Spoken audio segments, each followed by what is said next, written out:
Escolteu, i si les falles foren respectuoses? No tots els valencians som fallers ni vivim la festa de la mateixa manera.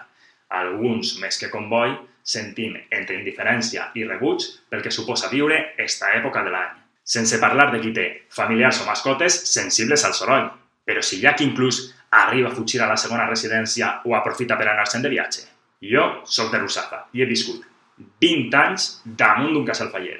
Vos assegura que sé de què parle. Si volia festa, en tenia. I si no, també. Sabeu que és una despertar? Fer escama a primera hora del matí per despertar tots els veïns antes d'anar-te'n a dormir la mona. Però jo em faig la següent pregunta.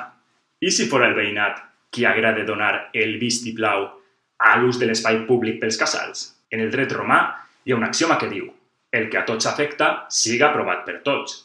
Quod omnes similiter tangit, ab omnibus comprobetur. Per sentit veritat, si l'ús del carrer pels fallers genera externalitats negatives per als veïns que l'habiten, soroll, obstacles, olors, per què és l'Ajuntament qui dona el vistiplau i no els veïns afectats?